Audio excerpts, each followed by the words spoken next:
This is a tape about Hawaii, and just listen in and check out what's happening. There'll be a little bit of a leader, and then we'll get right into Honolulu.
This is Wayne Brawning, Coatesville, Pennsylvania, and the date is March the 10th, 1996. This is an introduction to a trip that Joan and I decided to take just about a month ago. At the beginning of the year, we were facing a pretty miserable winter, and we felt that we'd been working really hard and had our nose to the grindstone for quite a long time without much of a break. And we said, we really need to take kind of a couple of weeks off and go somewhere. And we considered Florida, and we considered Arizona and a few other places. And then we remembered that we had quite a few miles accumulated on our Mileage Plus card. And after looking into it, realized that we could get 2 free round-trip tickets to Hawaii, and we also could get round-trip tickets between the 2 islands that we wanted to visit. And so we ordered the tickets and picked them up, and on February the 13th, 1996, we flew off and went through San Francisco, and then from San Francisco on to Honolulu. In Honolulu, we stayed for about 1 week with our friends Dick and Mary Green, most gracious host and hostess, and had a wonderful time there meeting some of their friends, going to church with them, doing sightseeing. And then the other week we spent on the volcano island, the Big Island they call it, of Hawaii. And the tape that follows is what we kept as a record for the time we were there. So let's look in. First of all, we'll look on some beaches and around Honolulu.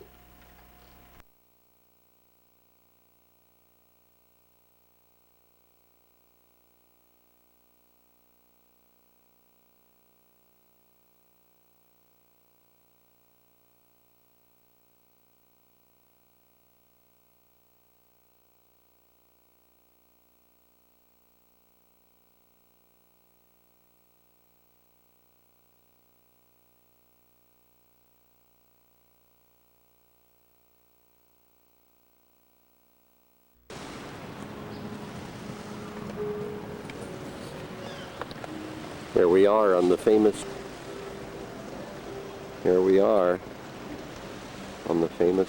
Waikiki Beach in Hawaii, Honolulu. And it stretches about a mile long with all of its hotels and high-rise.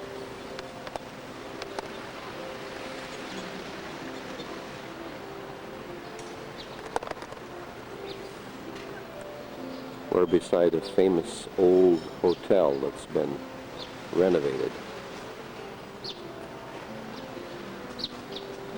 And it has an Indian banyan tree which is really quite amazing.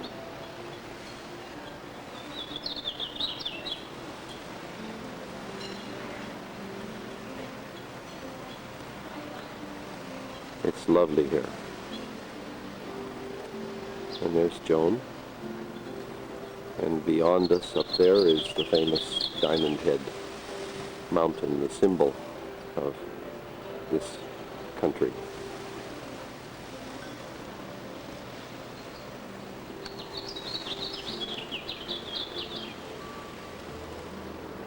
There's a whole panoramic view of what you see on Waikiki. There you get a kind of an idea of what that tree looks like silhouetted against the sky. And a long balcony around the hotel here with a large patio is used for serving guests. And inside is a large potted plant of various tropical.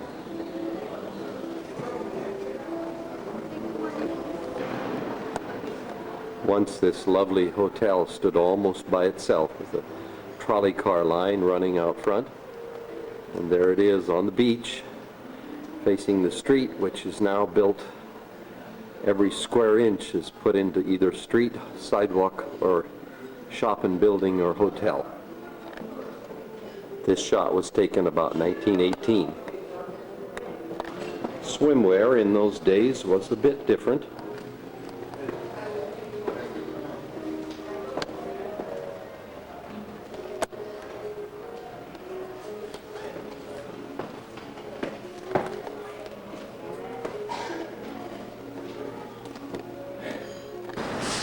Now to look up the boulevard here, it's quite a different sight.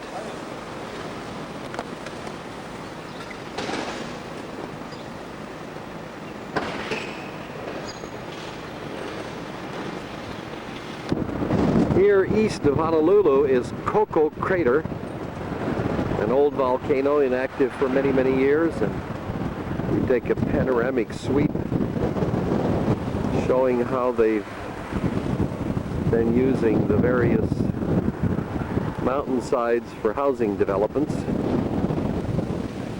Everything is very expensive here and land is in short supply, and so they've used every place they can so far, and probably in the years to come they'll use more. We're sweeping across the landscape down to a great bay there, and in the distance you can see the Diamond Head. We're taking a trip around the island. Today is the, I guess, about the 17th or 18th. 15th. I think it's the 17th actually. We're a day or two late here. We've just come up that highway.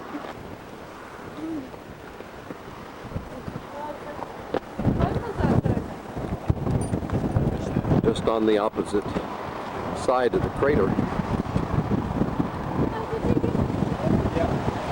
is this marvelous view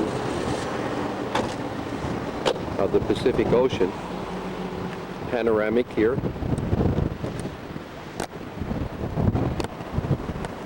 Crashing up against the coastline. We're continuing to proceed east, and we're in Kaneohe Bay here. It's very windy today. There's an island out there, and I go this way, we come up to Pyramid Rock here on the eastern coast,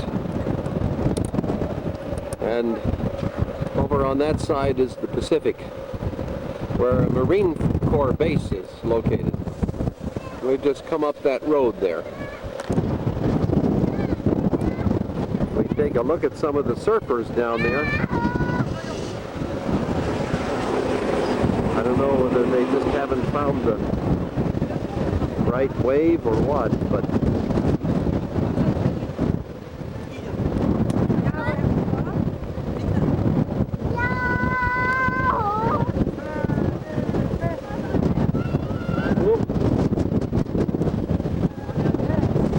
windy here. I can hardly stand up. We're still in the same bay area. We're down on the sea level here where the surfers are trying their best to get a little bit of surfing in. The ocean is very, very rough, and the beach is very shallow here. I mean, rather very steep. It's a gorgeous place. And up there is a lighthouse out at the point so ships don't come and crash on this point that juts out into the Pacific Ocean.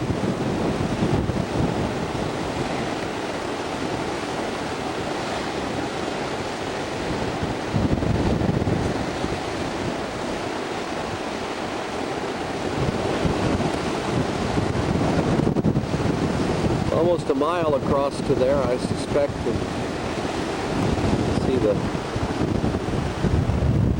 breakers crashing.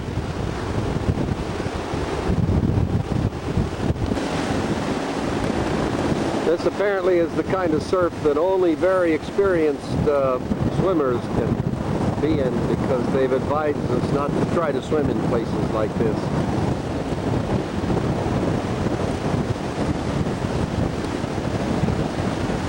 These guys have to wait for just the right one to come in.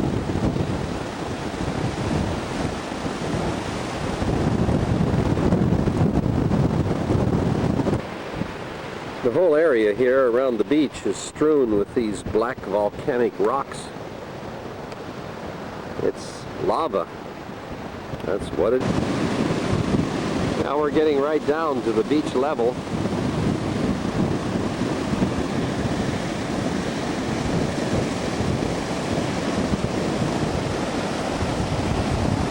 And of course, Joan can't stay out of there. She's got to get her feet wet. I haven't gotten anxious about that yet, but she's got to get her feet wet, and there comes a surfer. Whee! He's coming, he lost it.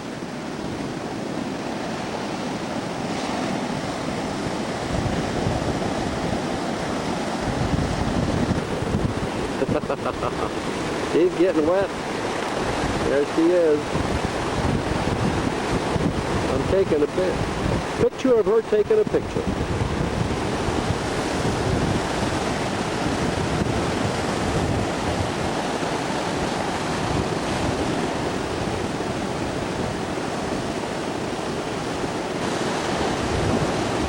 There comes the Hawaii 5-0. Out there is the Chinaman's Hat Island. It's on the map, and it's up here on the northern coast of Oahu. Here on the northwest coast of Oahu is a field of electrical windmills that generate electricity by windmill power. They're giant things. They're about 2 miles away, I imagine, about a mile away. And they're gigantic propeller-driven generators.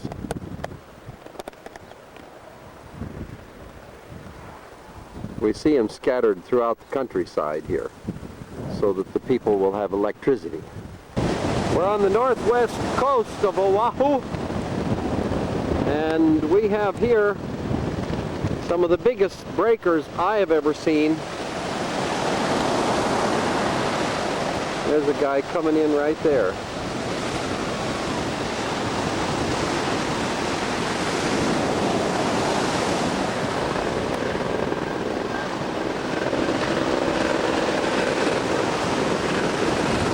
He went under. There's a whole bunch of guys out there trying to ride that wave.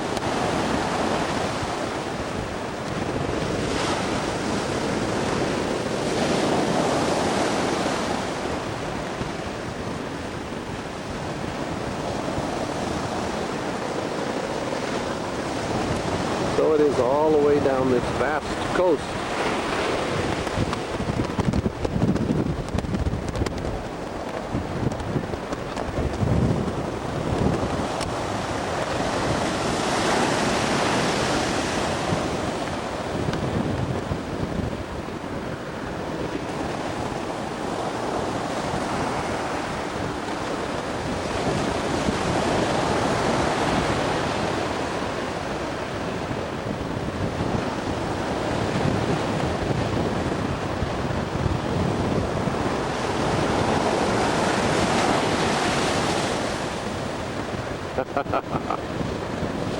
So they do it. And up the coast there are sail, whatever they call them.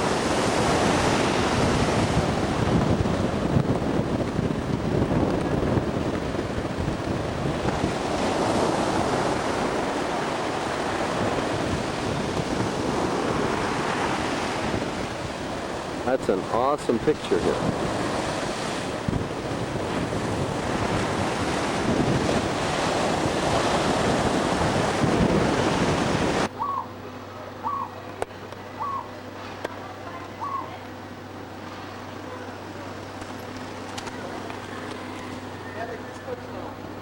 Looks like this fella's courting, but he got distracted a little bit.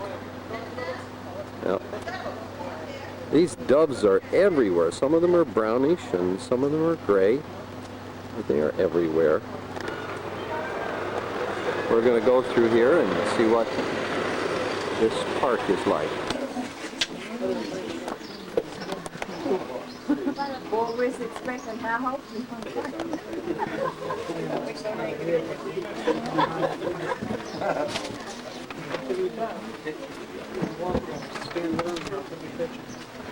Beautiful vegetation here from all over the world, apparently. Hawaii's high priest. Now, so that means Hawaii, or this valley of Waimea, is very rich in Hawaiian culture and history. A long time ago, the Hawaiian people named this valley Ahupua'a o Waimea. Now, Ahupua'a is a common Hawaiian word that means a natural land division running from the mountains to the sea. That's the definition. And that's exactly what this valley of Waimea does. It starts about 10 miles in front of us, up in Ko'olau mountain range, and it runs all the way to Waimea Bay, where it meets the ocean. See, a long time ago, this valley would have provided just about everything you would need for daily life just naturally. Of course, the fresh stream water was one of the most useful things in this valley for daily life. You could use it for drinking, irrigation, fishing, swimming, and bathing. You can see it off to our left now. So our right-hand side is a place we call the Kauhale Kahipo. It's ancient Hawaiian living site. Let's give everyone there a big warm aloha on the count of 3. 1, 2, 3. Aloha! You guys did a good job. Now, this is where you come to talk to Hawaiian people about their culture, about the musical instruments. Aloha! Hi. The daily implements, about different houses and rules and things like that in ancient Hawaii. So stop by the Kauhale on your way back down to the waterfall. Are different types of pineapples.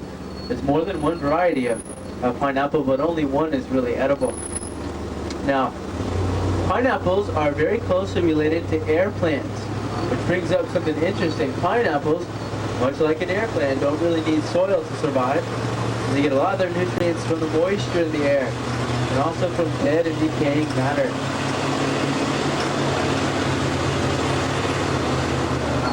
Look on the ground to the right. You see a beautiful bird called the ringlet of the hillside. Now, if you're wondering what the state flower of Hawaii was, wonder no more. Look off to the right.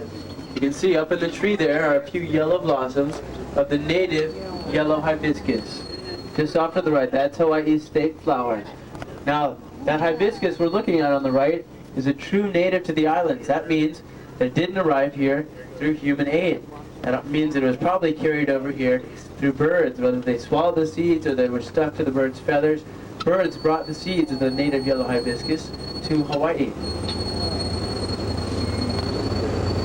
Off to the right, Europeans, this is a banyan tree. Now, banyan trees, the way they grow, you look at what looks like the trunk of the banyan tree is really just a collection of aerial roots. The banyan tree roots start growing from above the ground. Look on the left side of the tree, you'll see just what I'm talking about. And so they start growing above the ground and they'll wrap around other trees, rocks, or even houses to get down into the soil. You can see just what I'm talking about. If you look in the bottom right corner of the tree, there's a big rock stuck underneath the roots. Okay, so that's a good reason why the banyan tree is nicknamed the strangler fig. You'll notice to the right is a white sign. That's where you can meet the tour guide to take the Haleiwa historical tour. It's a walking tour.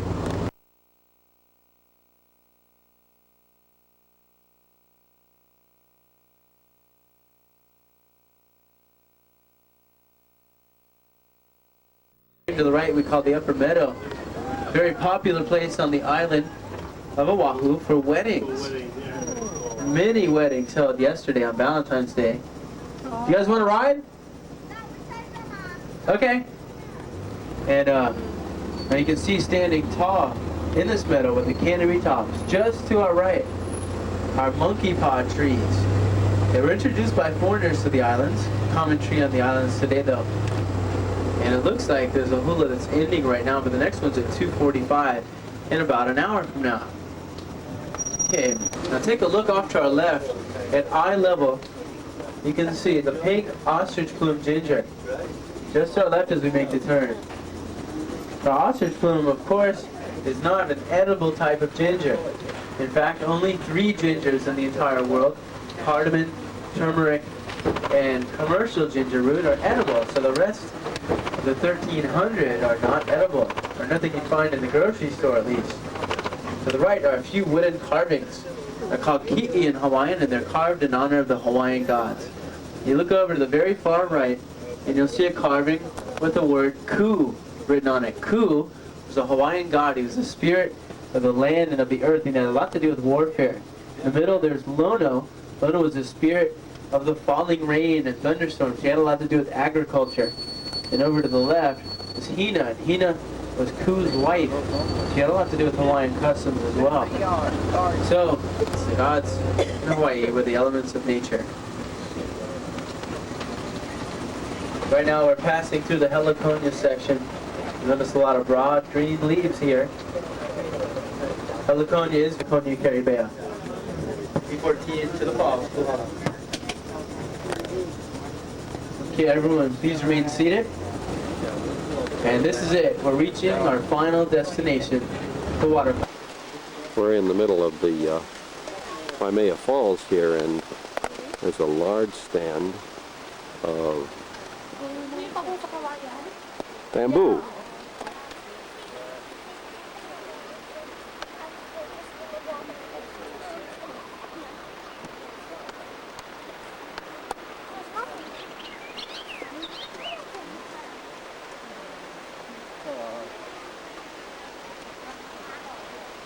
We're going up to the waterfall right now.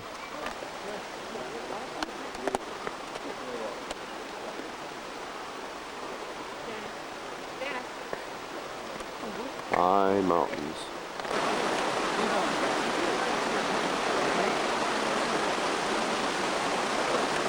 It's not a really large falls, but it has a nice 30-foot deep pool in front of it.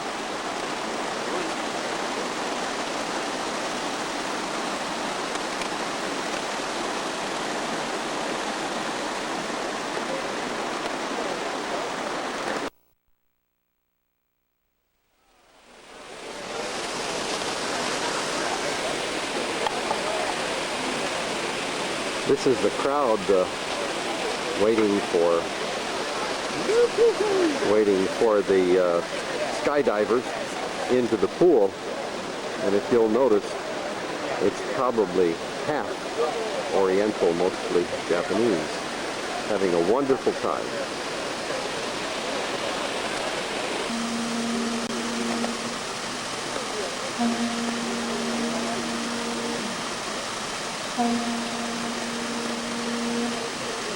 And that, of course, is the call of the conch shell.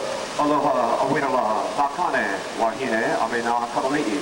Ahiki ikamako, alea, wailele. In Hawaii, it means hello and good afternoon, ladies and gentlemen. Boys and girls, welcome to our waterfall area. We're about to take you on a journey through more than 200 years of Hawaiian cliff diving traditions, as those traditions began in the 1700s with the Hawaiian royalty, the Ali'i, as they're continued today in the finest of world-class performances and competitions. In fact, it's our perpetuation of that heritage that makes your experience here this afternoon one of a kind in the world. Now, the only other place that you can consistently view cliff diving is in Acapulco, where you'll witness the free-form swan dive performed by local Mexican divers. Well, it's quite easy to visualize the early Hawaiians performing their own version, diving head-first like the io, the Hawaiian hawk, in flight after its prey. In fact, beautiful diving such as that has been a tradition here in Hawaii for several centuries, from the days of the legendary kings Kahekili and Kamehameha the Great, until now. That's the challenge that Rand Crone now faces at our 35-foot level, to dive headfirst over the outcropping rock like the io, the Hawaiian hawk.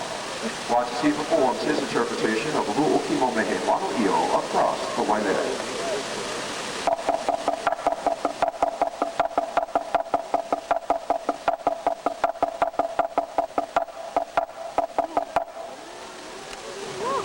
As graceful as a bird in flight across the face of the waterfall from 35 feet, Rand Crone. And nice dive, Rand, I think. Now, as a new height was conquered, another way to meet someone's challenge might have been to try a difficult, more complex dive, evoking some other element of nature. Perhaps someone would try twisting like a leaf into the wind, or rolling like a boulder, a pahaku down a hill. While that daring spirit still lives here today, this is the only place in the world that you can go.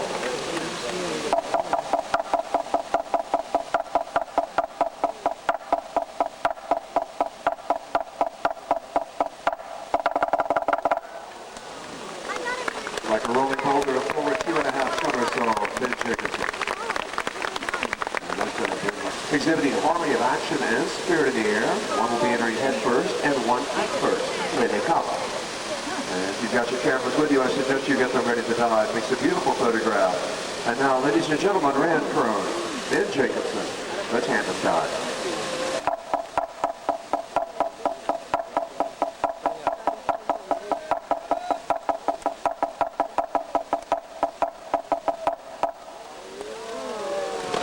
Applying front somersault and a swan dive side by side. Precision teamwork, the tandem team. Ben Jacobson, Rand Crone. World-class high diving and sponsored by Rainfall. So obviously the size and strength of the waterfall depends upon the amount of rain further back in the valley. In 1984, the waterfall was dry for 4 months. The entire pool evaporated. The diving program continued until we were doing 75 feet into 8.5 feet of water before it stopped. In contrast, about 3 weeks ago, not only the area that I'm standing at, but all the way up to the second set of seats went underwater. The waterfall was somewhere around 40 or 45 feet wide at the top. Wow. Now, whenever the falls expands in size, iron oxide mineral is picked up from red soil and red ochre rock on this part of the island. As a result, both the pool and the waterfall itself will turn dark red. That's what Waimea means in the Hawaiian language, is fresh red water. Now, obviously, after several weeks of very little rainfall, the waterfall also dwindles in size. The water in the pool starts to clear up. It can eventually turn a beautiful blue-green with a visibility of as much as 15 feet. The pool itself is 30 feet deep in the center, 8 to 15 feet deep where we enter the water, and 2 to 3 feet deep around some of the edges due to submerged rocks and ledges. And now, ladies and gentlemen, the dive that you're about to witness is the ultimate dive here at the park for a number of reasons. Not only must the diver contend with a sheer 60-foot height of the dive and a speed of approximately 50 miles an hour upon his impact with the water, in addition there are the similar ledges that I just referred to. Because of dangers such as these, it's become a custom here to let the divers know that we're right down here behind them, wishing them well. Well over 100 feet away from all of us, with some noise from the waterfall to contend with, you're going to have to be loud. Ladies and gentlemen, put your hands and your voices together and show your support for your feature high diver, Ben Jacobson.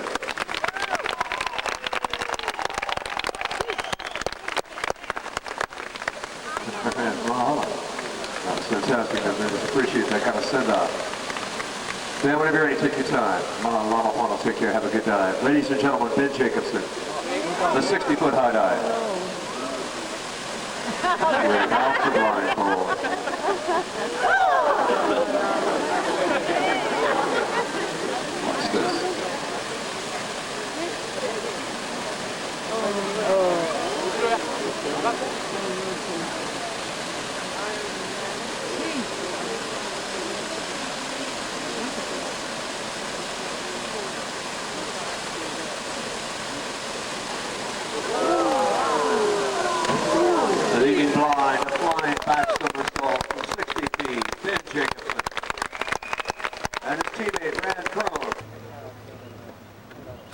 This is still the Waimea Falls Center, and there's a hula show about to start. Aloha! Aloha! Mahalo. Before we get started, I'd like to sing a song for all of you entitled Hawaiian Lullaby. Basically, it talks about why I, as a person, can appreciate being here from Hawaii, as well as being Hawaiian. I can appreciate the nature that we have here, like the flowers that we have and all the different colors in our flowers, the warmth of the sun, the rainbows that we have in Hawaii that are so beautiful, along with the laughter of our children, which are our future, as well as the starry nights and so forth. This is what I can appreciate being here from Hawaii. So this is what this song talks about, is all of the different types of natures that we have here in Hawaii, the Hawaiian Lullaby. And after I get through singing, then we'll continue on with the presentation of our hula.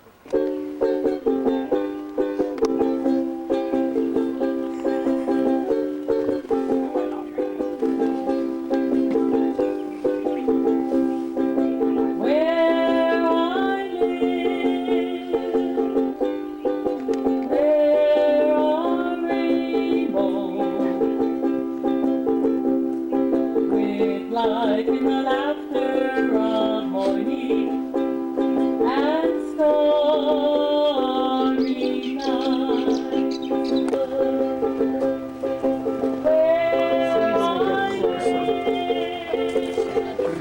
E ho mai, tai ki mai luna mai e, I nā mea ki nā nui au, o nā mele e ho mai, e ho mai, e ho mai e. Ano ai me ke aloha, e komo mai I ka wawa o e mea, nā. But we all agree that it is in the aina, the land, the sea, te kai, that the movements of the hula are found. It is in the songs of the birds and the singing of the winds that the hula found its music. The winds that brought life-giving rain, that gently blessed the hula.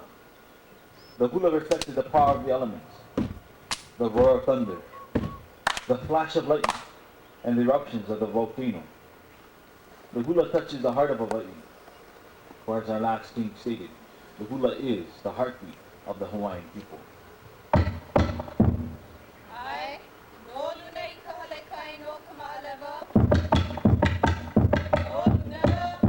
Nai ka hale kai o ka maaleba nana ka maka e mone ni kai uala no hoi ke kai o mali mai I kuai na kale kua ila yala e ala ha e ala he ila ila ho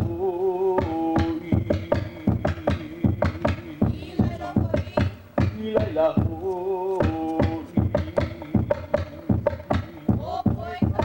o poi kale kua ke ke yala Maka uka lehua I ke kanakala Ilo ilalo e hele ai e ala he ai Ilalo hoi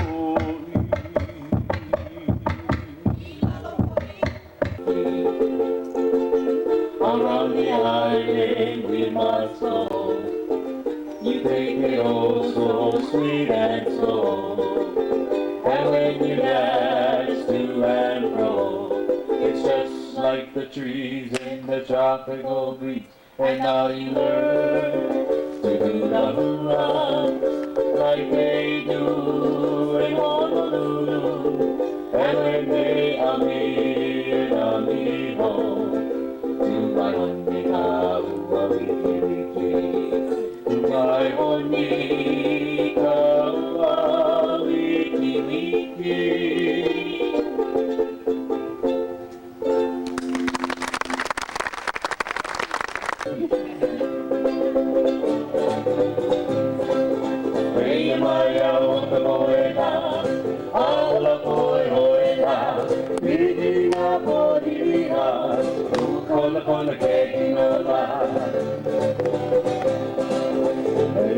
Here I am.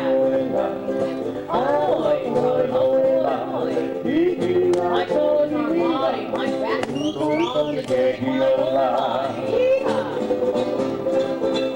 Meole kapili na palila, tayo lumena lula, ay kita kaya wala, ay ko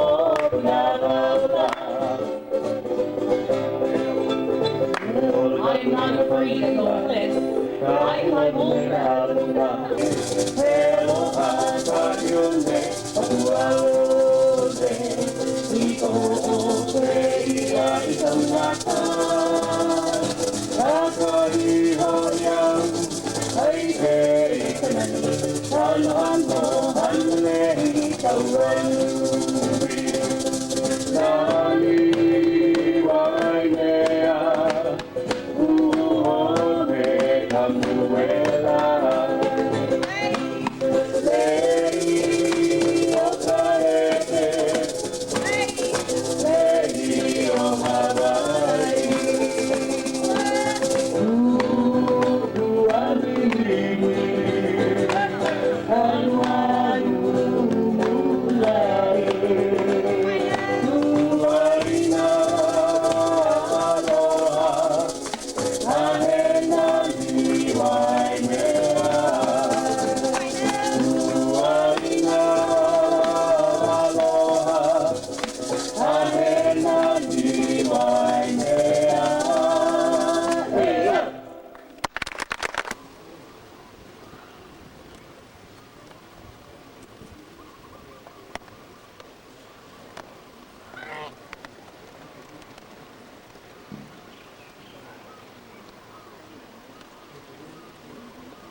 Anyway, from this point here, The the mi- trams are right over there to the right. Jump on the tram. You want to be back down at 4:45. The in Minigu, parking huh? lot. Okay, my bus number is 109. the state bird of Hawaii. If you It's wish nearly to walk extinct. through the park, you can do that. You can follow the trail here. But what I tell folks is get the tram.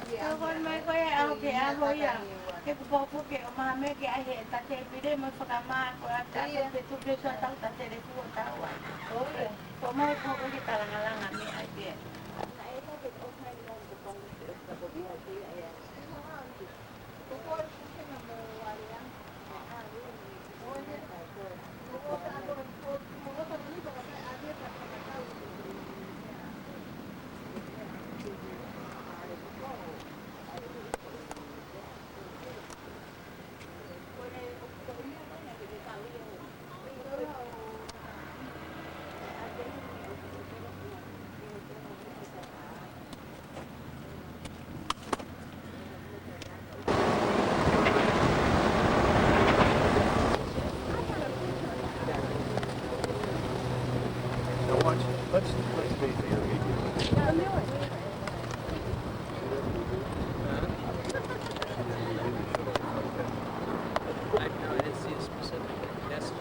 Isn't there a thing?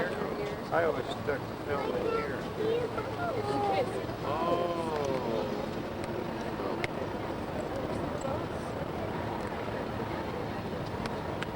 You got another roll far away. You don't? That's the Arizona Memorial there. We got another roll here. Yeah, let me see. Far away. I think There's a battleship being tugged right out to the ocean at this point.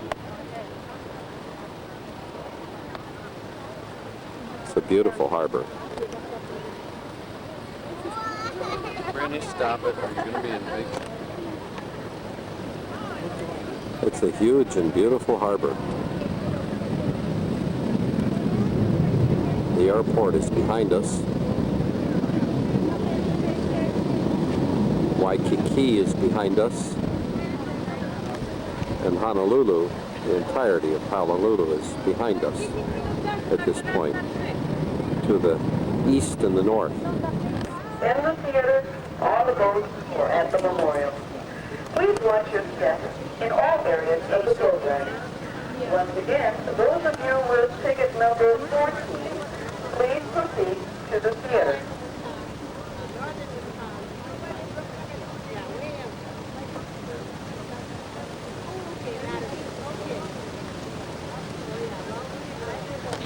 Get off the boat onto the memorial, that is all. Oh, Tristan, he's trying to film this. Tristan, scoot over, scoot. Thanks.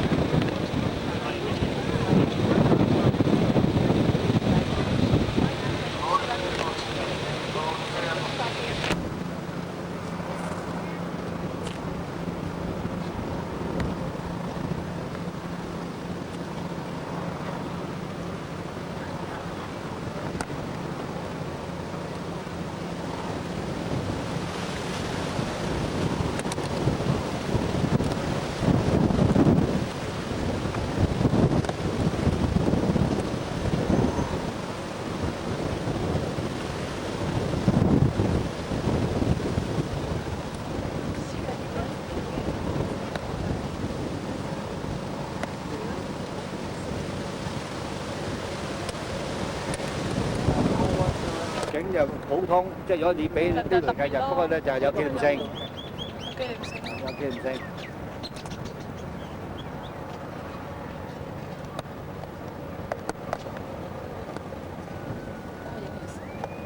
都係應該為手。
Destroyers, huh?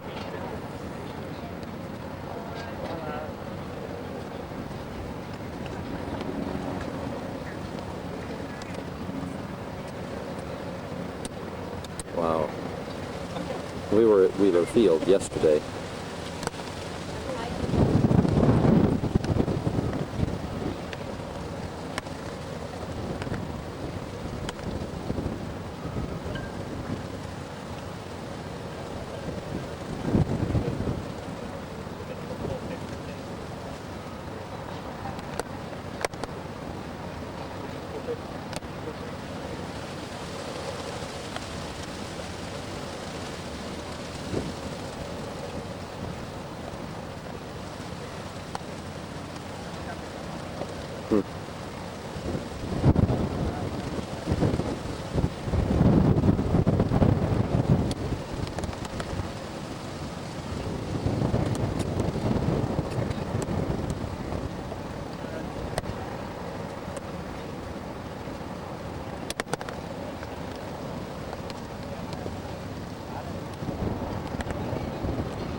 This is the memorial to all the men who lost their lives on these ships that were sunk,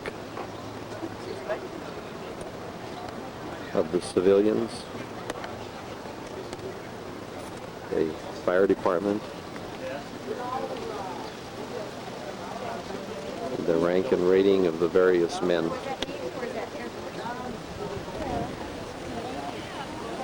And it goes all the way around to there.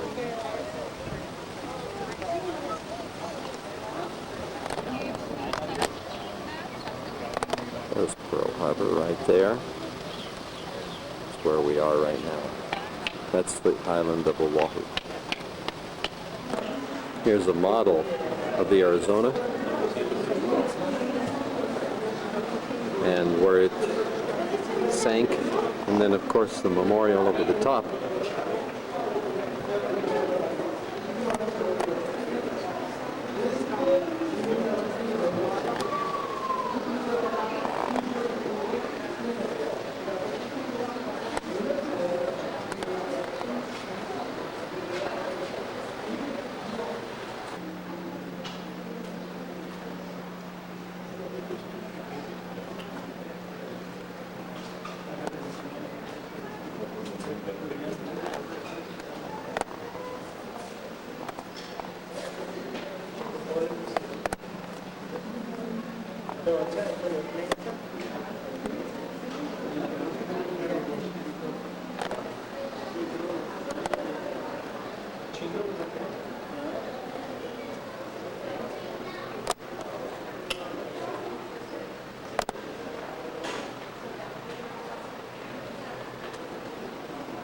Seaman Don Stratton had been up early that morning. 3 or 4 sailors on the bow said, something going on in there. And we went out and took a look, and I seen the bombs exploding on Port Island, and we understood exactly who they were right away. I mean, we see the Japanese rising sun. I just started the meeting from the battle station. Flying high above Pearl Harbor, Japanese wing leader of Zero fighters, Lieutenant Yoshio Shiga of the carrier Kaga, recalled, as soon as each plane got to the bay, I saw the water splash. There was and the ship erupted like a volcano in an overwhelming explosion.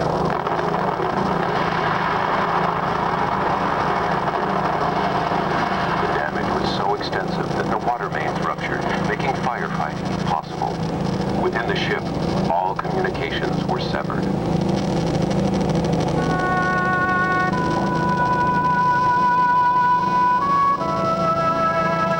Unlike the ship, the idea for a memorial was never abandoned.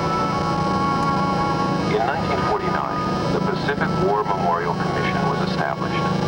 In the years following, various fundraising efforts, along with congressional support, led to the completion of the USS Arizona Memorial in 1962. Fittingly, it was dedicated by the Navy on Memorial Day. Between 1962 and 1980, the U.S. Navy conducted visits to the memorial for the public. In 1980, due to increasing public interest and visitation, Congress created the USS Arizona Memorial as a National Park Service area. The National Park Service now provides interpretive programs to thousands of visitors to the memorial each year.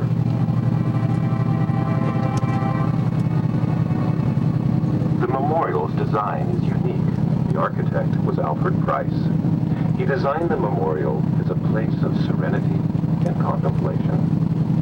The architect's son, Jan Peter Price, reiterates his father's words about the purpose and symbolism of the USS Arizona Memorial. Ladies and gentlemen, everybody must remain seated while taking your pictures. You must remain seated while taking your pictures. Thank you. But you'll notice that it swings up gently on either side. These strong and vigorous ends signify ultimate victory. The wide openings in the walls and roof allow sunlight to flood into the memorial. It permits a close view of the sunken battleship just 8 feet below, both fore and aft. During low tide, the barnacles that encrust the hull shimmer like gold, suggesting a beautiful sarcophagus. The irregular shapes on the right end of the monument represent the tree of life. The overall effect of the design is serenity, not sadness. The visitor is left to contemplate his own personal responses, his innermost feelings.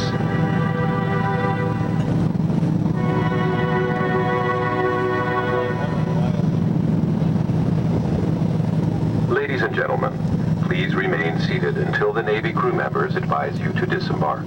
Anything I'd ever seen in my life. I never realized that a ship could blow up like that so fast.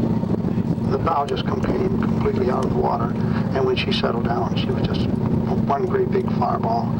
And we didn't realize it then, but she had lost over 1,177. And right after the fireball, I looked and I remembered 2 of my friends that I went through high school with, Jones and Finley. And I was thinking to myself, God, I hope they're all right. And come to find out later that they were killed in that explosion, and they're still on the USS Arizona. But there were survivors as well. Seaman Donald Stratton was on duty aboard the Arizona that day. He was one of the few men who survived from the area of the deadly explosion. I didn't know what it was at that time, but it just shook the ship like it was a piece of paper. The bomb hit on the starboard or right side of the ship and into the magazines. Seaman Von Stratton was inside the gun director, a steel cube-like structure above the navigation bridge. was now enveloped in flames. Anyway, we stayed till the flames kind of subsided, and we had a little breeze that kind of blew the smoke and stuff away from us. This submarine was launched on December 7th, 1942, called the Pacific Avenger. We'll go in and see it now. We have a fellow named Roy with us from Japan, Christian brother. There's Roy.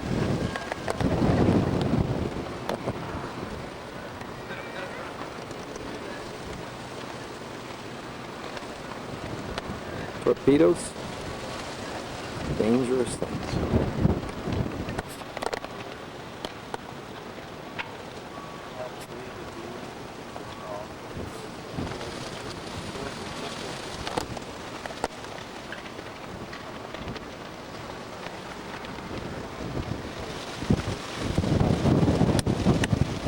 £4,000.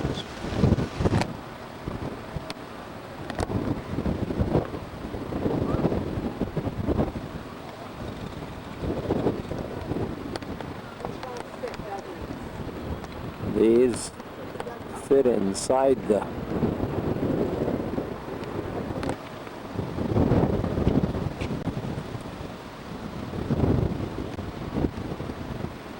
seems impossible that they could fit inside of a submarine. This has a much longer range, nearly twice the range of the other one.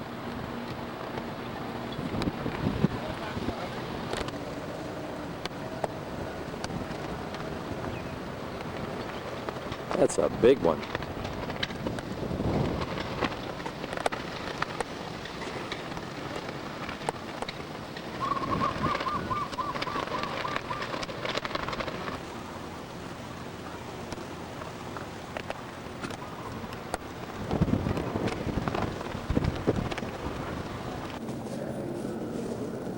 There's all kinds of memorabilia in this submarine museum here in Honolulu, Pearl Harbor.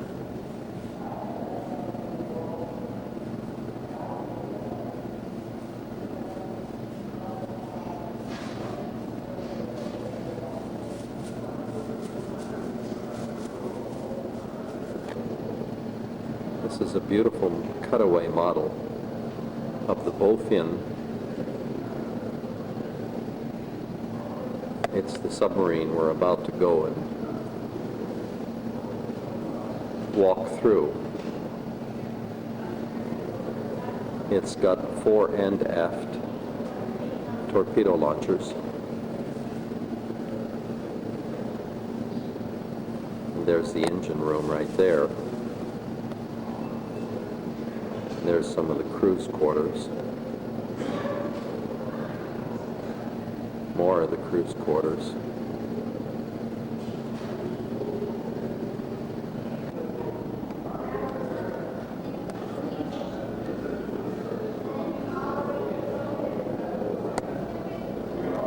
Died in the camera, and I was trying to right in the middle of rewinding the end of the film, and I thought it had finished rewinding, and Oh boy. Oh, you wouldn't know.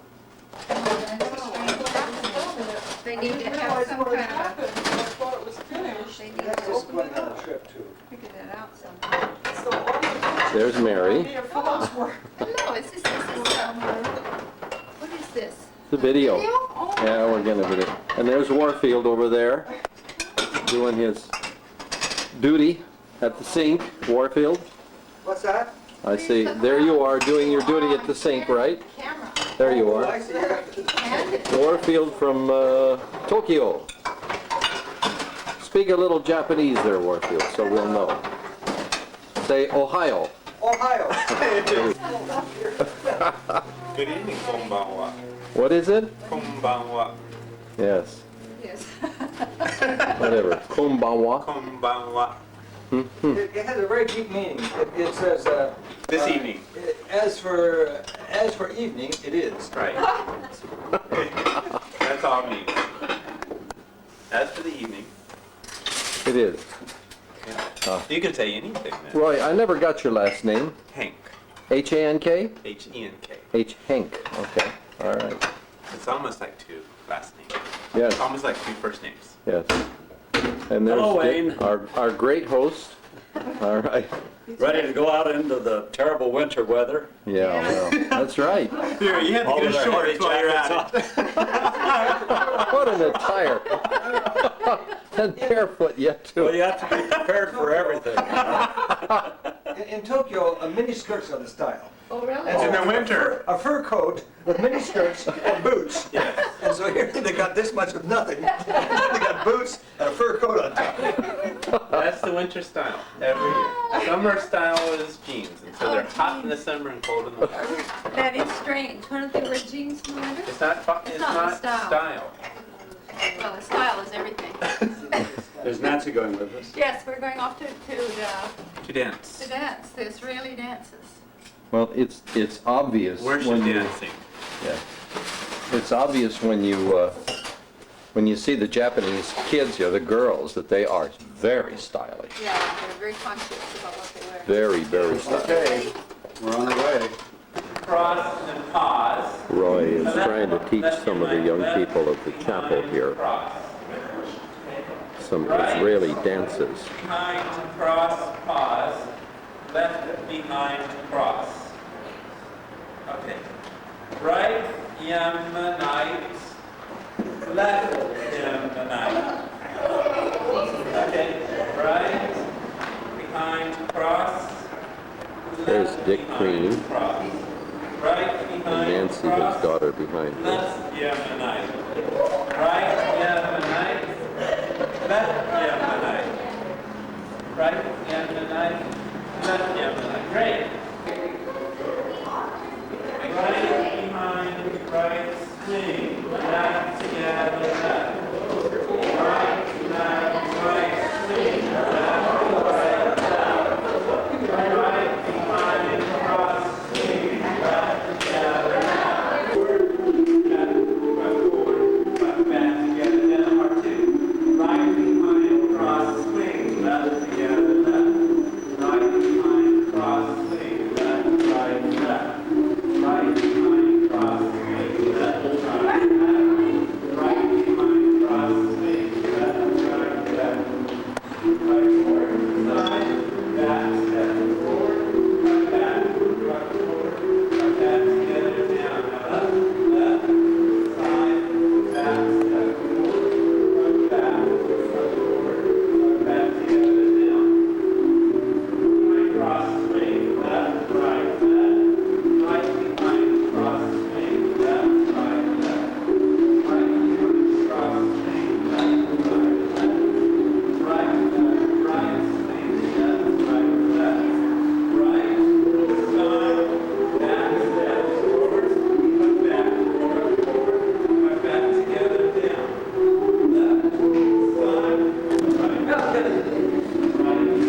cross, swing, left, right, left. Right, behind, cross, left, right. Okay, right, forward, right, behind,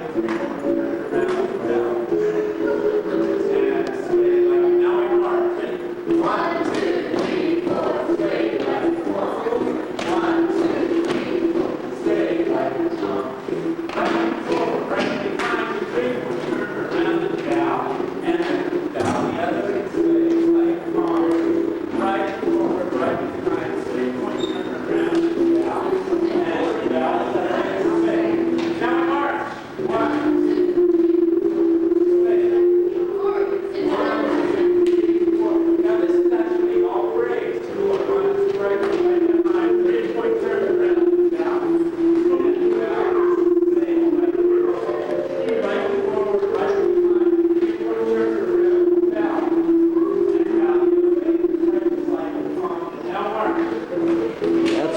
That's Helen.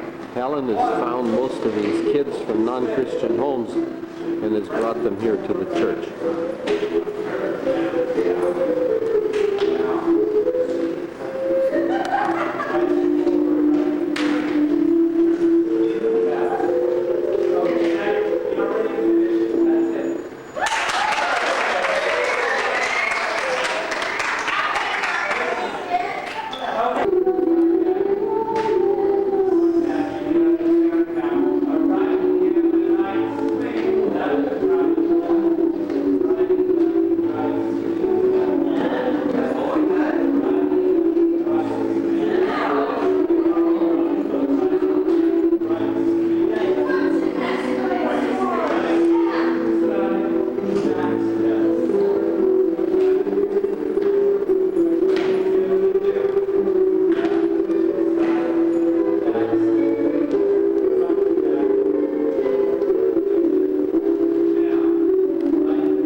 Mary, why don't you tell us where we are here and a little bit of the landscape and so on.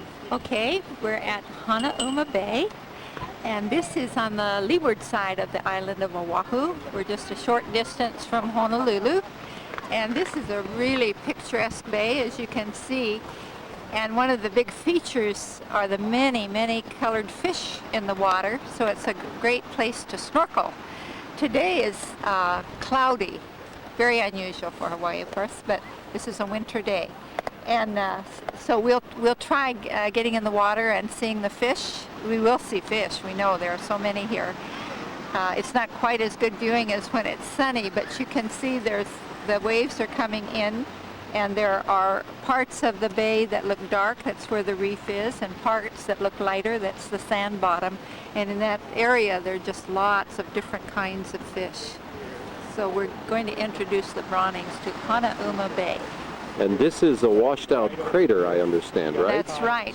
We're on the side where there are walls, but out on the ocean side you can tell that it's been completely, either the lava overran it or it washed away with time or something. So the crater is filled up with the water, which made it Hanauma Bay.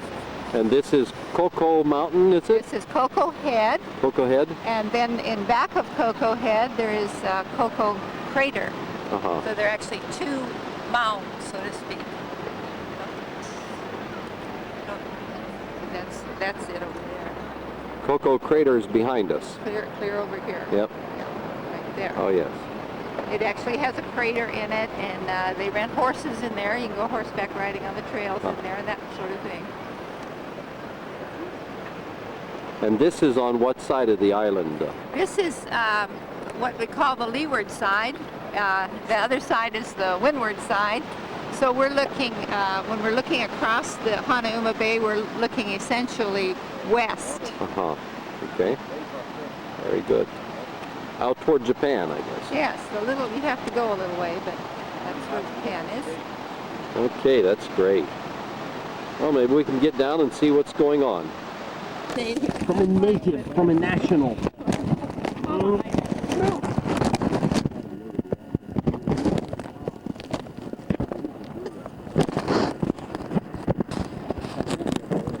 Just can't produce the sunshine is the problem.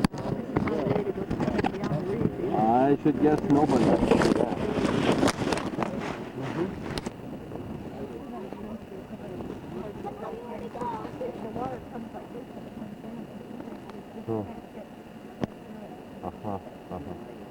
I would think it'd be dangerous. Look at that water crash out there. Oh, beautiful.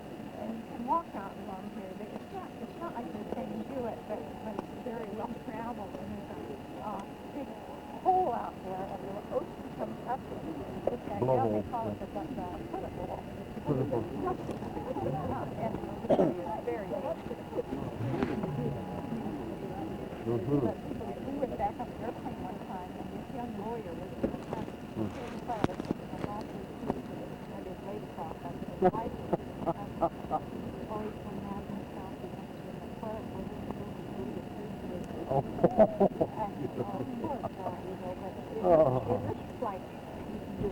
Yeah. Uh-huh. Water is treacherous. Uh-huh.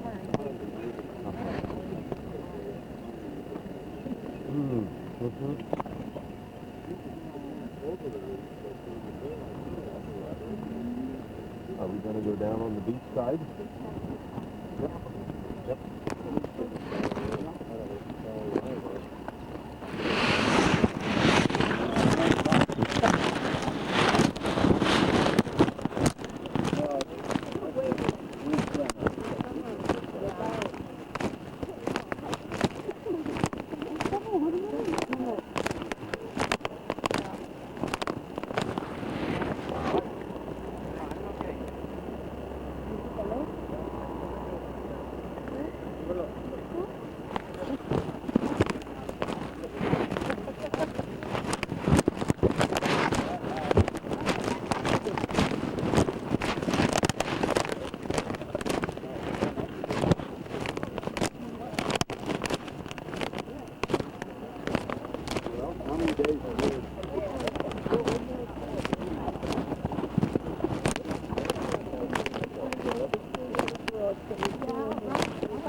They're down or up or both, huh?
No.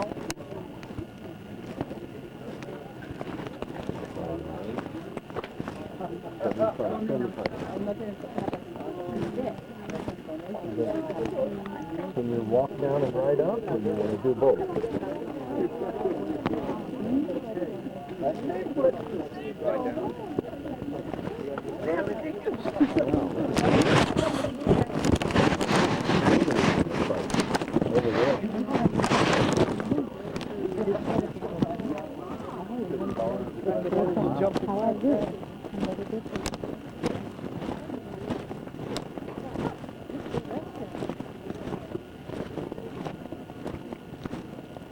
Showers, aren't they showers?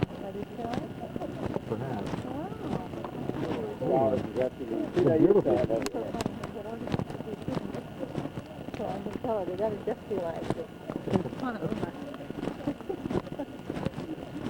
I wonder what that building cost. They put up a little simple restroom down in Kapiolani Park where it has nothing but toilets and wash stations. And we heard it cost $250,000. Oh my! That's a pretty building. Yeah, that's a pretty building. Very nicely designed. Yep. Yeah. Very nicely designed. Uh-huh. My mind. Isn't that amazing? Oh. Is there anything to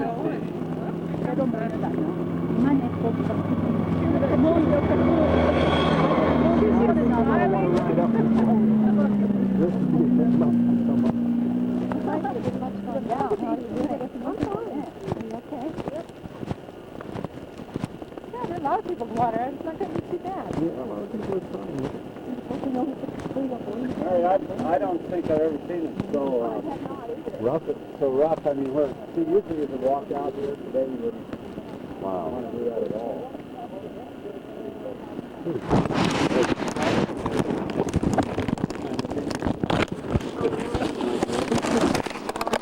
Wait a minute.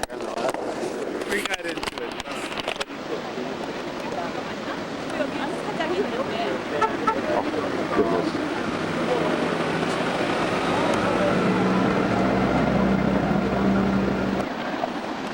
Material is... Wait a minute, let's start over. Okay, tell me about this wall, Dick. Yeah, this material geologically is called tuff, T-U-F-F. It's solidified ash and cinders, and you can see some layering in it. And then you'll see the chunks of white, which are old coral remnants that came from a coral reef when the thing blew up. So this actually blew up. Yeah. This volcano did. They think these kinds of volcanoes were very short-lived. You know, they blew and explosion like Diamond Head's the same kind. Whereas the mountain that we live on the side of is lava rather than ash and cinders. Uh-huh. Now, how long ago would this have blown up? Do you have any idea? They think maybe 30 to 50,000 years ago. Oh, really? That long? 30 to 50? Yeah. Uh-huh. Dick, what kind of a bird is this? That's a Brazilian cardinal.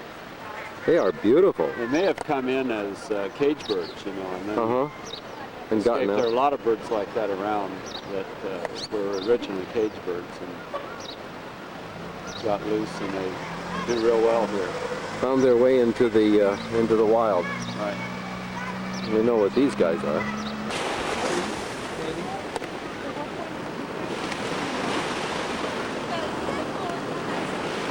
Here we're on the beach, and it's cloudy and cool, so we're not going to get in the water. And the water's pretty murky, we're told.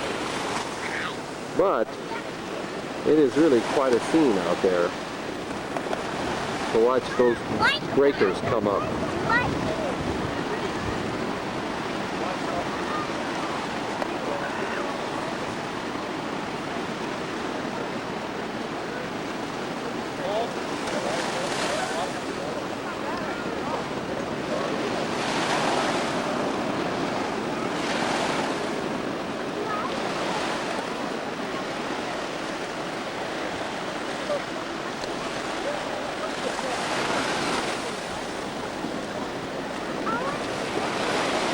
Beautiful out here. It really is about 72 degrees or 75 degrees.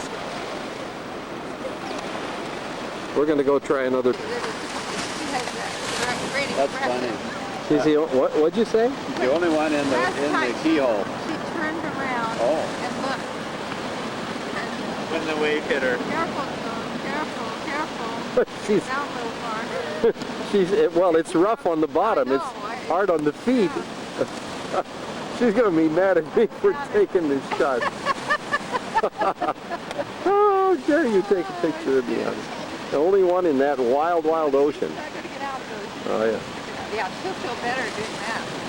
Standing in the wind. Well, not quite the only one, but it's thinned out a bit. Yeah.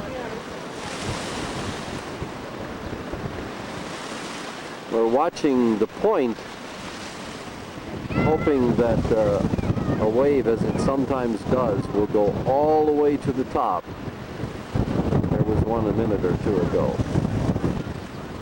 There, winner, you got it. I may have, I may not have. Went up the total, all the way to the top of that point out there. Oh, it did? Yeah. There may be. Yes. Beautiful. All the way, you couldn't get it. That's why they advise you not to walk out there. In fact, it's almost a steady waterfall.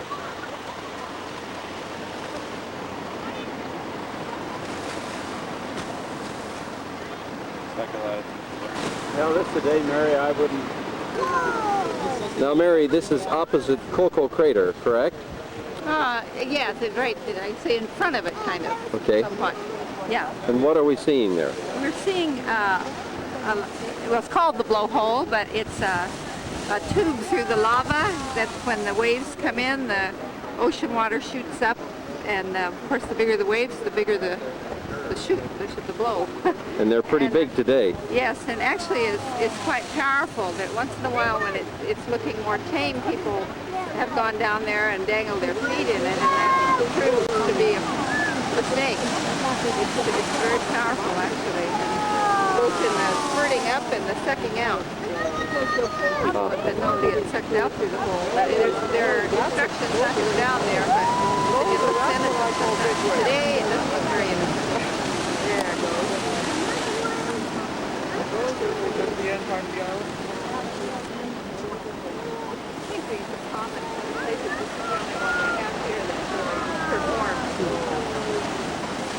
Of course, if there's no real surf, it doesn't blow like that.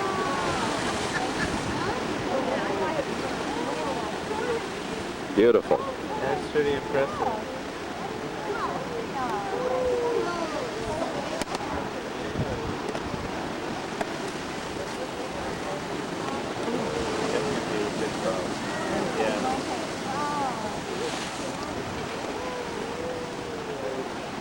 Along the southern coast of the Dominican Republic, there's lots of little blowholes like this. Oh, is that right? You can stop along the way, and but nothing as big as this. This is really. They have them in the Grand Canyon, too. Yeah, Oh, that's right. in the Grand Canyon. Grand Cayman.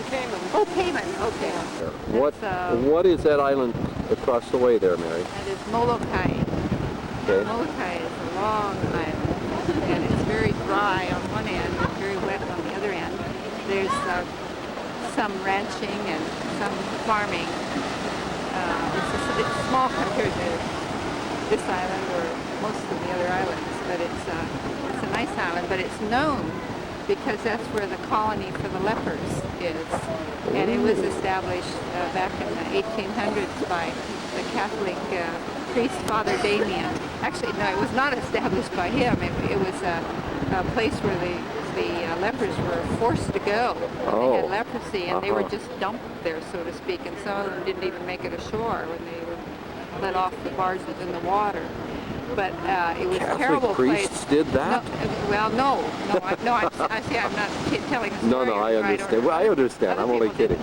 But you mean the Christians rescued those people? Father Damien really begged to be allowed to go there, but they didn't want him to go there because he would probably get leprosy too. Oh wow, that was beautiful. But he did go, and he really brought civilization to the people. He brought hope to the people, and in time, one Sunday he was at the church and he said, "We lepers," and then they knew that he too had leprosy, and he did die of leprosy. But he's a really revered man because of what he did when the lepers were being treated so terribly. So that the island of Molokai still has the leprosy colony there, and there are a few people who still live there. It's home, and they don't want to leave now, although they would let them leave to go somewhere else. And now there's a cure for leprosy too, so they're not. You got this whole trail going there.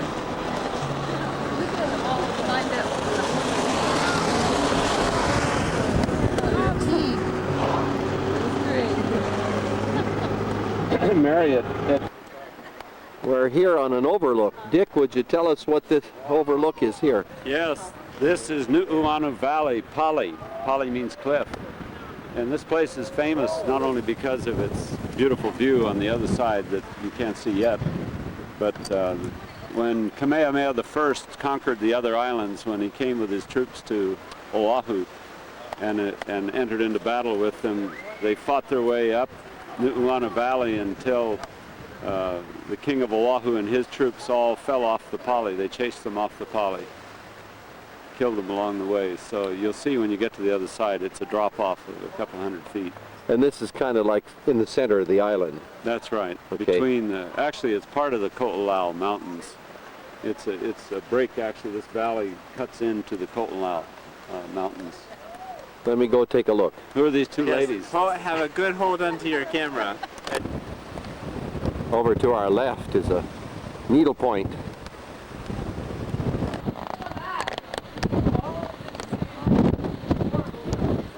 It being a bit windy here at the top, we see quite a magnificent view out over the island.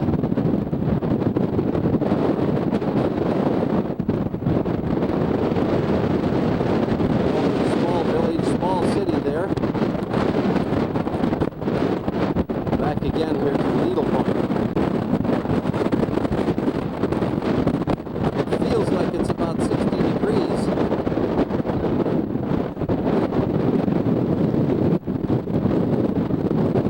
You can see way down there, the waves are very high. These trees that look somewhat like an evergreen tree, I'm told, are ironwoods. And I went into the woods to try to find a branch to take home to do some turning, but the dead ones are very brittle. And the live ones are very hard, and I wouldn't want to break them off anyway. This is a state park. It wouldn't be right to do that. But they're everywhere. These and the monkey pods and the banyan trees are among the common trees that you see all over the place. Not everything is at perfect peace here. There is a movement to make this a sovereign nation. I should go up. Isabel, Charlotte, come please. We are now in the Honolulu Botanical Gardens, and this is a Vermilia of the pineapple family. It's a very beautiful flower, along with many, many other beautiful things. This tree, is this a banyu tree? They don't give us the exact name of this tree, but it's beautiful. Over there are some banyan, Indian banyan trees, which we have seen in many other places. Beautiful, beautiful places.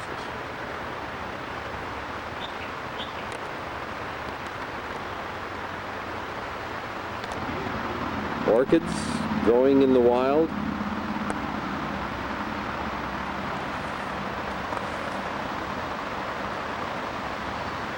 Another variety. Another variety.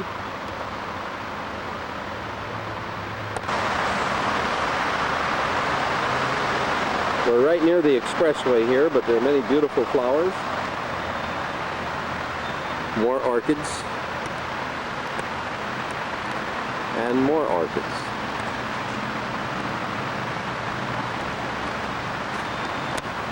And these orchids have a wonderful, wonderful scent.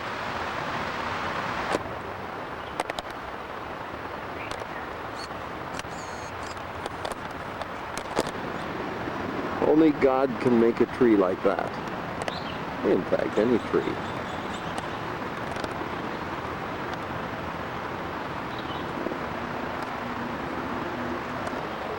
This is a kapok tree. Its trunk structure and root structure is beautiful, and its trunk is very smooth. There's another one. You can see very large trees. I was thinking that these are the kind of things that show a lot. Tell us that again, Dick, about these particular kind of plants. They're called what? Cycads. I understand that they date way back to prehistoric times, so it would be appropriate to see a dinosaur in here with the cycads. Okay, all right. Okay. We got 20 seconds until 4. Oh, that's not a dinosaur you see coming. Oh, is that? Oh, okay. It's a well-dressed one, if it is. That's a modern. I don't know about the tree has every type of bud. Nothing else. I'll take pictures of the orchids on the other island. B-A-O-A-B.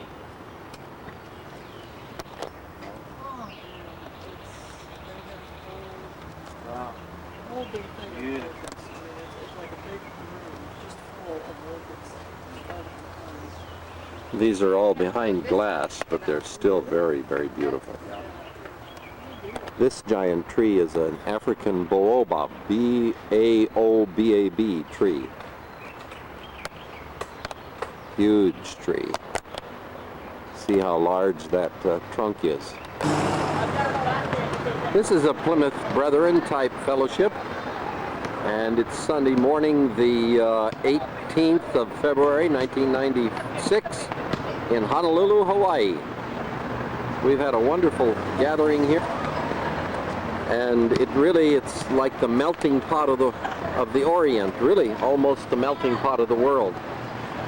Most of these young people out here are from non-Christian homes. They've been drawn in primarily through the ministry of one woman who was a school teacher and befriended them when they were little and got them to come, and they've been coming ever since. As you can see, the constitution of the composition of the people here it's just a mixture of races, many from Japan, some from China. Some have Hawaiian blood in them. Others are mixed with Caucasian. And I met a young man, John, and his future wife, Wendy. That's Wendy there. And John is from New York, and she's from here, and they're going to get married. So that's just the way their lives go on. It's just an amazing melting pot here. We're in Honolulu, and it's Sunday afternoon, and we're in the Wa'ahila Park atop an old volcano. And all these Norfolk pines introduced here some years ago make it a beautiful place, and it's rather cool, maybe 65 degrees. And out here is the Manoa Valley.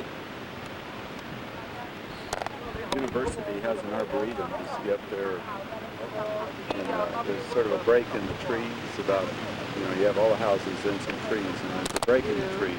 Right. And some buildings, and yes, that's the University Arboretum. And it goes back in that forested area. It's really beautiful. It's a different kind of arboretum than Foster Garden where we were the other day. And they keep coming. Oh, it's well kept, but it's more primitive, I guess, than that. It's not as traffic. They keep coming. Where is the university? It's this way, down the valley. Down. It's to our left then? That's right. Uh-huh. And that's where you work, right, Dick? That's right. Mm-hmm. Maybe we'll stop down there after we've departed from here. What's the mountain on the other side there? That, like all of them, I guess it's an extinct volcano, huh? Right. That's actually, there is a mountain up there called Round Top that was a later eruption, and you can see over to the left over here where it's so gullied, and then as you move back over to the right in that sort of saddle, there are fewer gullies over there, and there was another eruption that came and filled up this whole the floor of this valley with lava. And there's an interesting story about that, because the lava that's in the bottom of this valley ended up going all the way down to the freeway where we come across, the H1 freeway. And they quarried that back at the end of the 1800s, early 1900s. And that rock was used as ballast in a ship that went to Europe, and a German geologist recognized it as being a unique kind of rock, so and the mineralogy of it, and so they named that after this geologist. It's quite unique here. It comes from deep down. It's very fine-grained mineralogy. What does it call it? I'm trying to think of the name. It's been a while since I used the name. But anyway, and you notice that it's a valley, but there's no stream bed in the middle. It's true. Right. And the reason for that is that lava flow pushed the stream way over to this side of the, and so the stream goes right down alongside this ridge here. And you were saying that lava makes good soil, and how does that work? Well, it's the basalt that makes up most lavas it's called a basic rock, and basic rocks are high in calcium, magnesium, potassium, and therefore those are nutrients that plants need. So, and they weather fairly easily compared to, say, something like granite. Granite is principally silicon dioxide, and it doesn't really contribute much to plant growth. Uh-huh.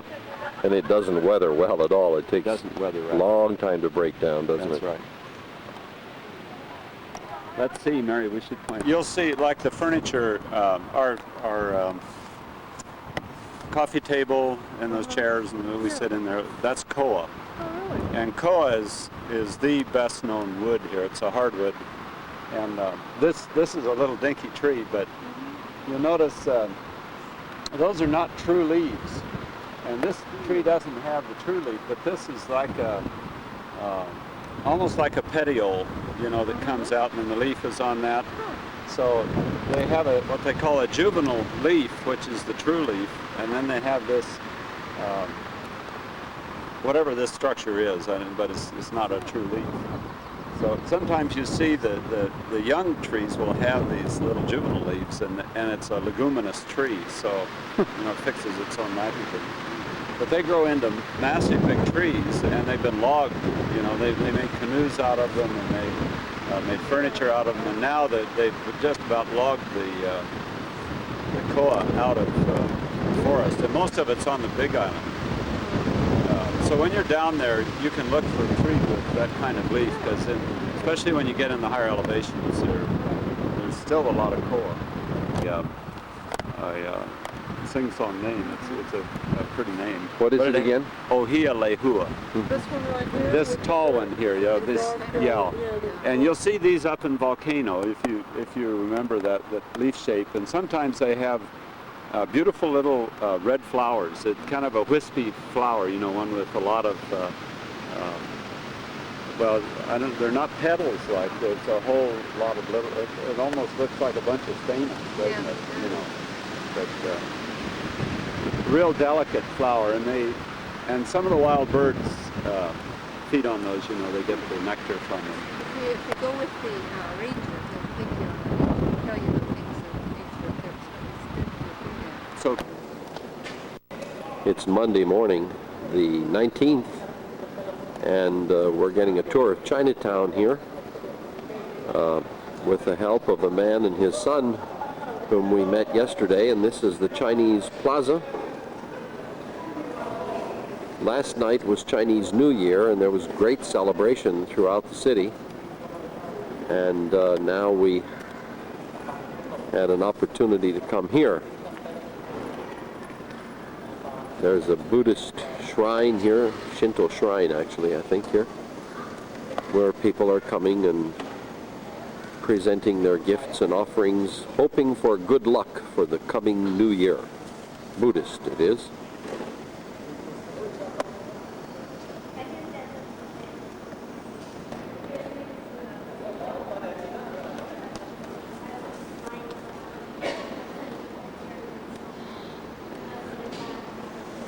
There's Jonathan.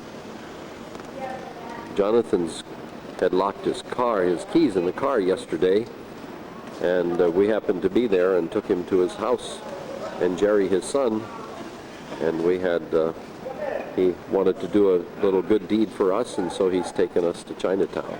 He comes from the mainland. Jonathan, what do those words say on that monument there? Oh, they say everybody in the world are brothers. Uh-huh.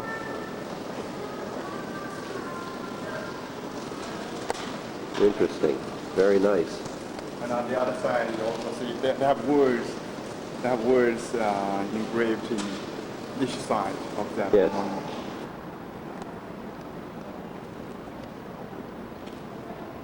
This lion is a male, has a ball under his foot.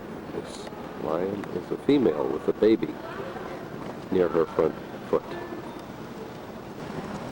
Since yesterday was the Chinese New Year, there's lots and lots of fireworks, and here's the evidence with the shreddings of firecrackers that were shot off last night. This is a statue of Sun Yat-sen, the founder of the Republic of Taiwan, and he's not respected for his political views today, but there's hope that Taiwan will be brought into the Chinese mainland government, and they're using him at this point in that way. Geckos, huh? Yeah, that's the first we've seen them. Like a Hawaiian lizard? Yes. Do they change colors? Yeah. We've just come through this marketplace. Lots of good food in there. And this is a new center here, but the culture, trying to keep the culture here in mind. There's a statue of Confucius. Even the clock uses Chinese numbers. It's a gorgeous morning here. It's cool and the sun is out. And people all around are enjoying the cool weather.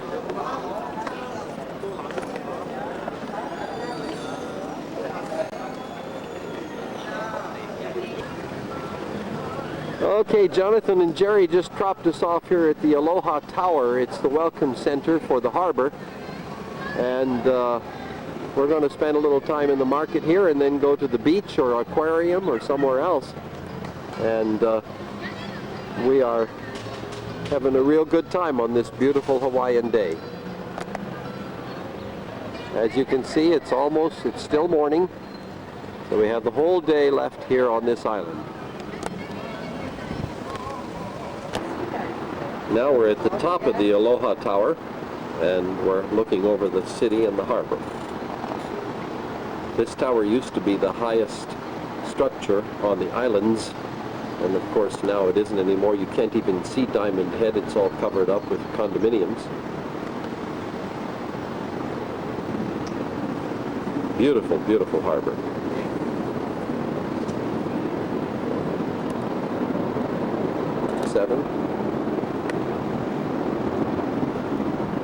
There's a 747 destined for some international place.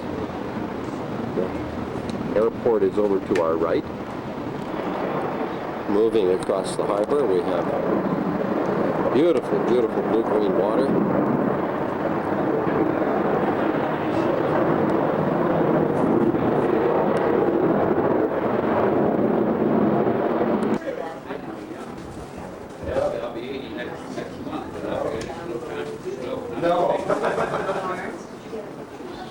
Philippines now. Oh, they don't, well, we were up country and they were growing a lot of pineapples up there. We're now looking down toward the south and the west, and if you can't see it from here, but Pearl Harbor is between here and those mountains in a distance.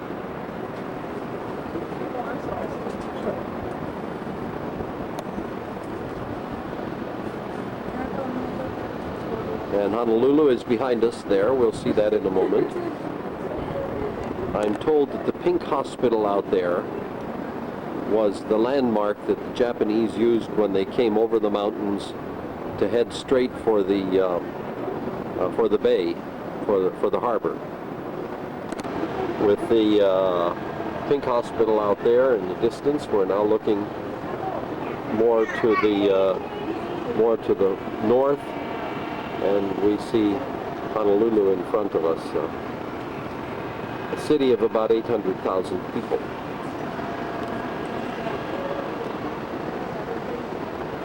And still growing like crazy.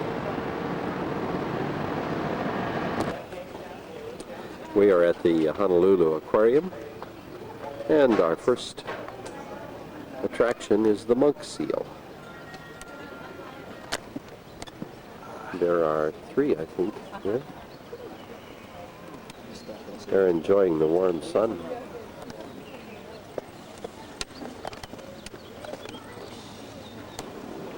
Total relaxation.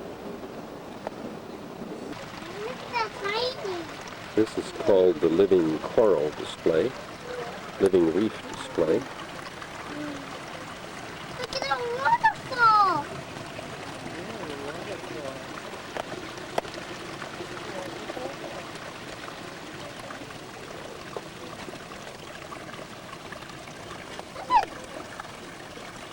Mother! Hey, that's a daddy. That's a daddy.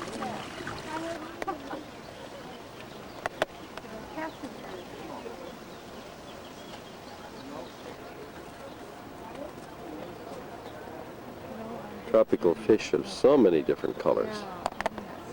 Well, you've seen these kinds of things off Mexican coast, I suppose. Yeah, we've seen them down in the Caribbean, and I'm sure there are different species in different places. Oh, yeah,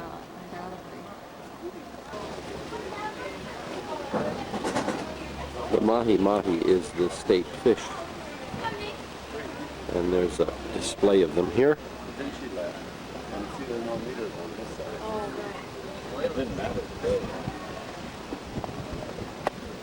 They grow extremely fast. Let's correct that. This is not the state fish, but this is a popular eating fish.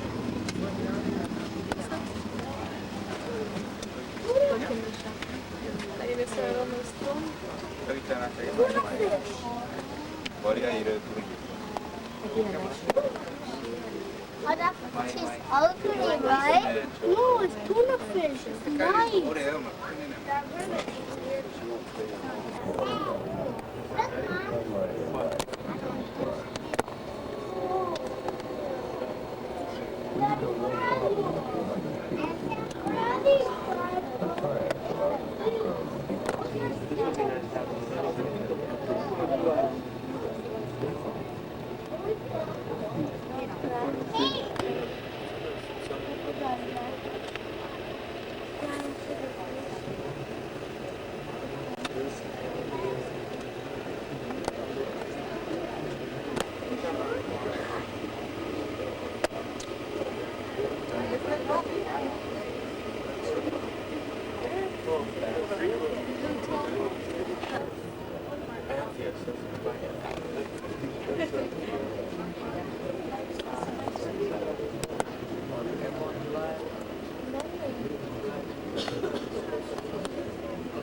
These tanks are kept extremely clean and beautiful.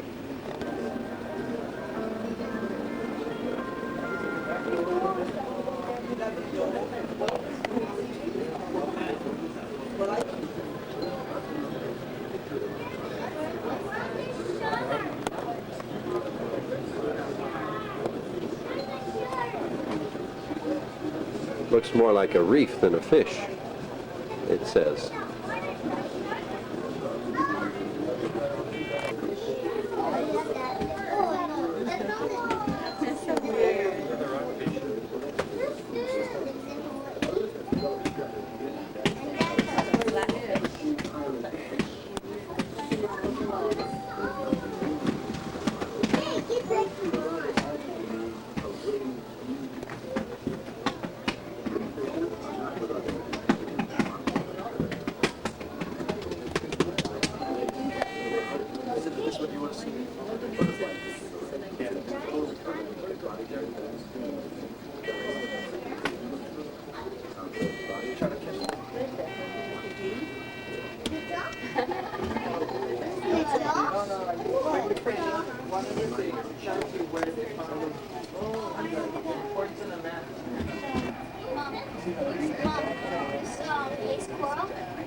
This is a large, beautiful tank of the larger hunters of the reef.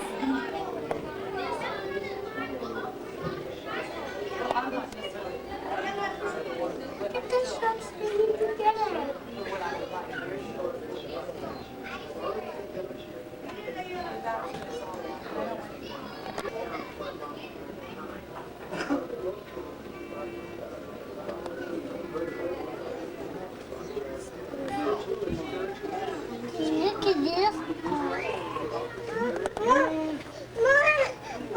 Look at the other ones now. I'm going to go around the room.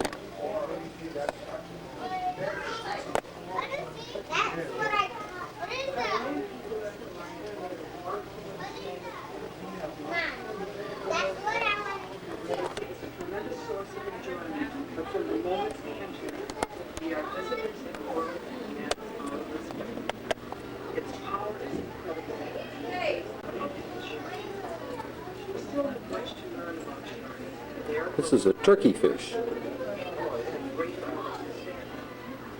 more we will appreciate its remarkable animals, able to insist in hard work.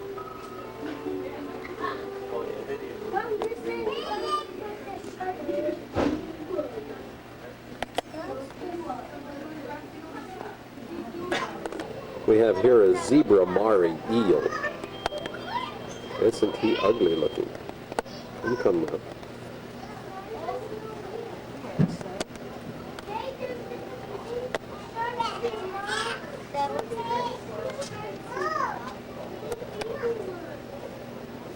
remember seeing the moon in the ocean last night. This is the green sea turtle, I think.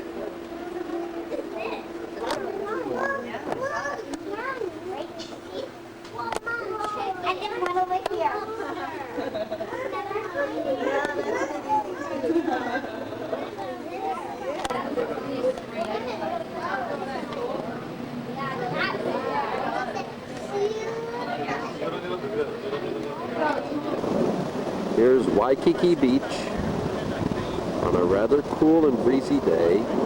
Lots of people enjoying the beach, but very few doing any swimming.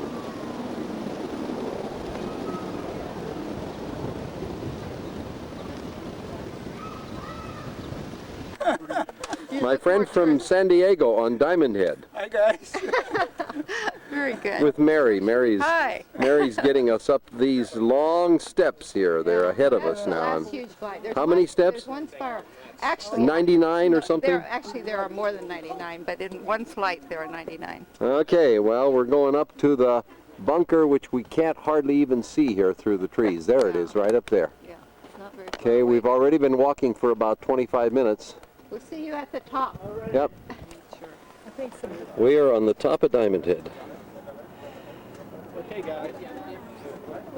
which they say exploded about 150,000 years ago. We're in. Look at Daddy. 760 feet high at its peak. Uh-huh. Yeah, it's not very high anymore. It was really high. We've just been standing here thinking, what is that? Next to each other. I know, I bet it was a reservoir at one time, but there's We're looking out over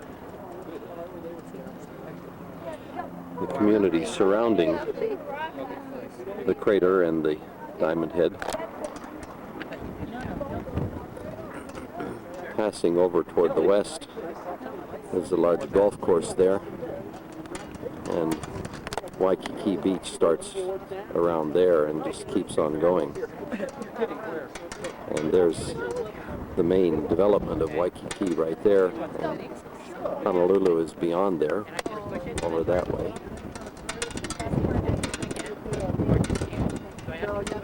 With the mountains in the far distance.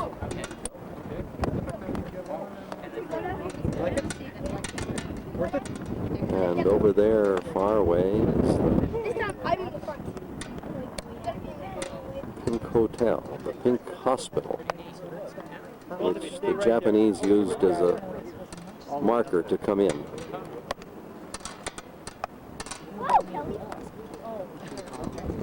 When they bombed Pearl Harbor. Climb over there. No, there aren't. You can think. You can barely see it.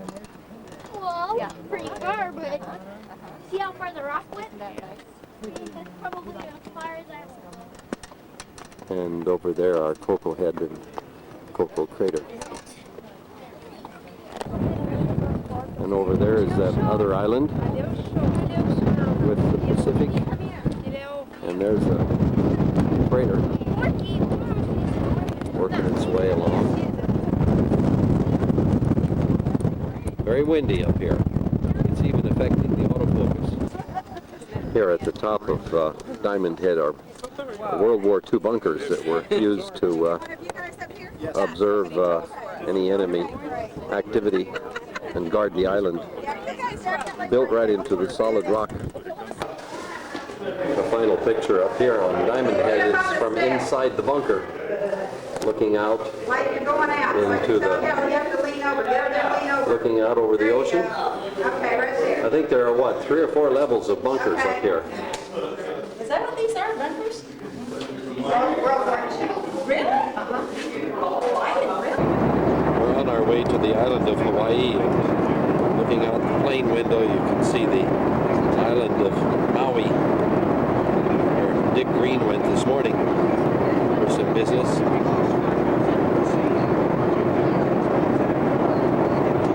And the gentleman ahead of me told me that that little dinky island there below us is a snorkeler's paradise. It's Tuesday morning, the 20th, and we're now on the big island of Hawaii. It's a bit cloudy, but comfortably warm.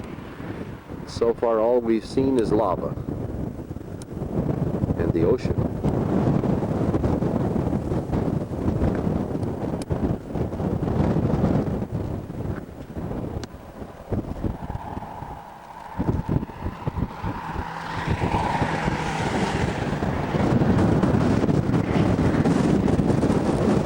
And it's windy.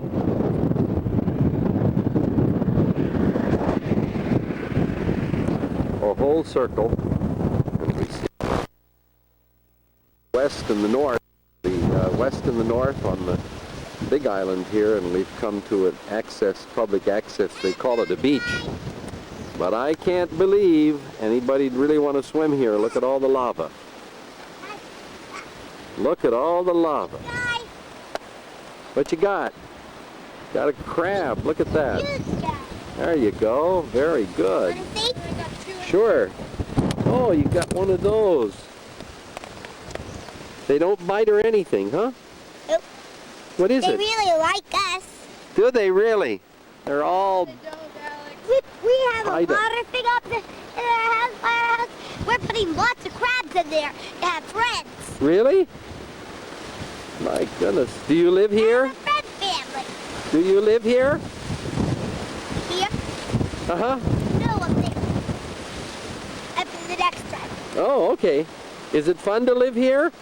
We don't live here. We're just renting that house. Oh, you're renting. Where are you from? California. Oh, okay. Where are you from? We're Pennsylvania. Okay, we're going to move on. Yeah. Yep, have fun. We're out here on the far north coast of the Big Island, where the surf comes pounding in, and it is extremely high today.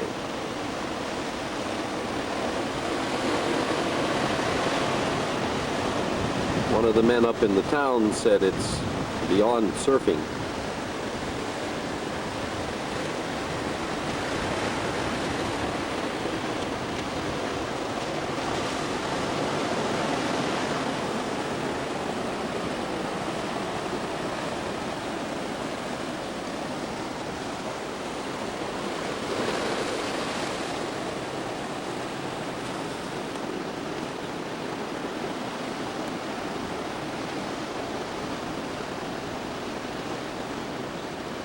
What a beautiful place. A little cloudy and some drizzling here in the middle of the day on Tuesday. From here you can really see the waves coming in. Humongous surf.